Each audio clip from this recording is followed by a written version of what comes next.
So, okay, well, here's Pascal's triangle. People are writing down rows of it and doing fine, it looks like. A little bit of notation. N equals 0 for this row, n equals 1, n equals 2, and so forth. And if you continue that, you see that this is the row for n equals 8. And row n corresponds to the number of ways of getting different numbers of heads on n flips of a coin. So if you flip 8 coins, well, let's see what that means. Okay, R is going to stand for the number of heads. Or if you want to do number of tails, you can do that too. You can decide which one you want. So R equals 0 at the beginning of the row. So every one of these ones here is an R equals 0 number, right? Mm-hmm. So R equals 0 here, R equals 1 here, R equals 2, 3, 4, 5. Okay? And so C of NR is the number in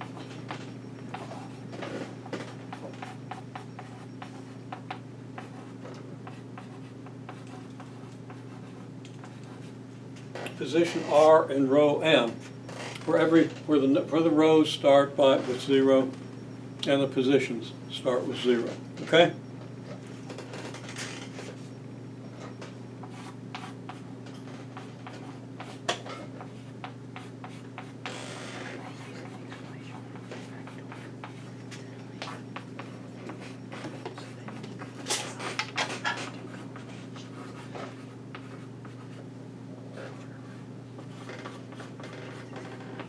So C of NR is also the number of ways to get R heads on n flips of a fair coin. Okay, I haven't written all the words out, but that's what it is. Okay? Now, if I graph the n equals 8 row,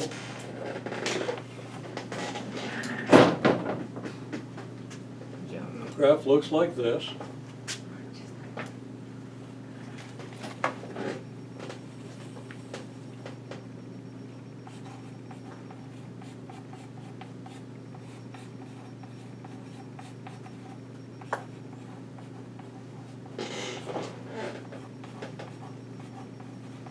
Pretty close to the normal curve. Okay?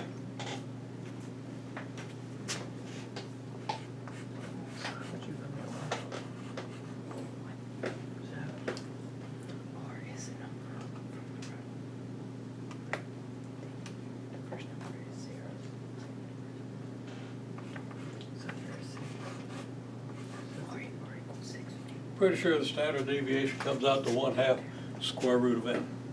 Okay? Because it's a probability of success times the probability of failure times n, and you take the square root of that. Probability of success is 1/2, probability of failure is 1/2. So you end up with 1/2 the square root of n. Put a little question mark on that because it's late and I hadn't really thought through that. Pretty sure about that. Okay?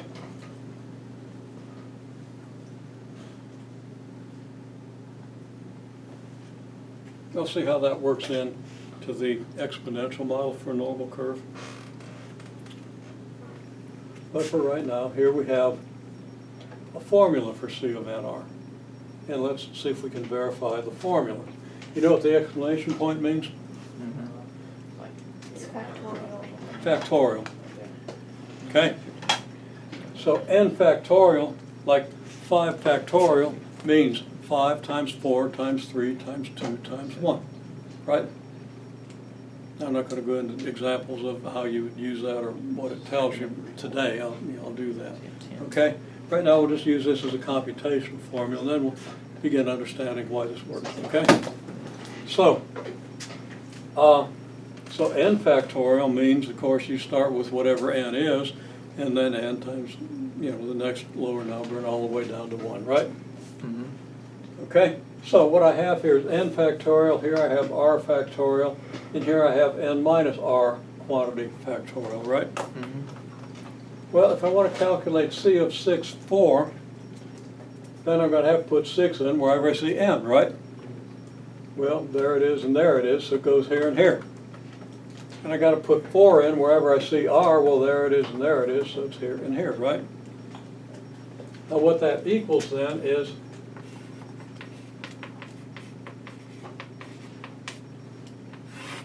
six factorial, which is this, divided by 4 factorial, multiplied by 2 factorial.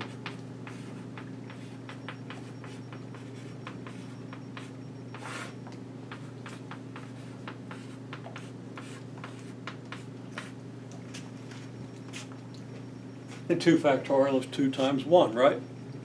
Now how are you going to figure that out? You're going to multiply all these numbers, then you're going to multiply all these numbers, and then you're going to divide them? Not in this class you won't. I don't like the word cancel, but it's tempting to use it here. Okay? I'm just going to say that's, because we can group the 4, 3, 2, 1 here and here, we can put those out to the side. So it'll be 6 times 5 over 2 times 1 times 4, 3, 2, 1 over 4, 3, 2, 1, right? And the 4, 3, 2, 1 over itself is 1. So we're safe in saying that equals 6 times 5 over 2 times 1. Okay? And then, of course, 2 divides into 6 3 times. So that's 3 times 5, which is 15, and I never crossed anything out. But I did use parentheses to indicate a block of things that match between here and here, right? So I know by the way I can rearrange fractions that those can go away. Okay? Okay, well, what's the number in the n equals 6, r equals 4 row position? Better be 15. Is it? Well, here's the n equals 6 row, and 0, 1, 2, 3, 4, there it is, right? So this always works. Okay? Now we can use mathematical induction to prove that it always has to work. We can see the pattern that proves it always has to work. We're probably not going to have time. Okay? We've only got 2 more class days, and then we got 6. Wait. test days. Yeah. Okay? And then So, trying to get everything squared around and get your thinking where it needs to be. Okay. Probably already is, but you know, try to make it even better. Okay. You get that? I got a question. Yes. You said for on that row on n equals 6, Mm-hmm. r equals 4 is 20 though. R equals what? Well, the r equals 4 is 20. no, it starts with 0. Starts with 0. It'd be 1. I'm so 0, 1, 2, 3, 4. Oh, 0, 1, 2, Oh, no. 3, 4. no, I'm stupid. No, you aren't. You just start counting at 1. Yeah, it's kind of a natural thing to do. You know, if Alright. you're counting shape, you wouldn't start at 0, would you? All right. And there was a time when Yeah, I you'd see. get killed if you tried to. Okay.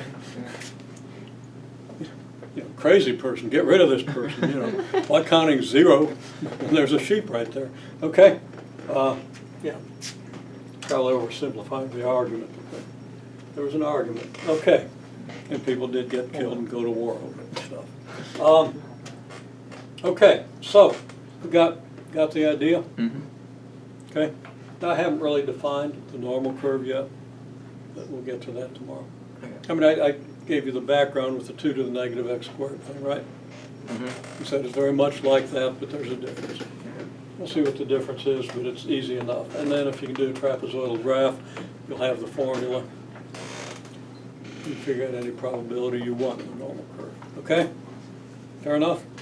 Mm-hmm. Okay, good.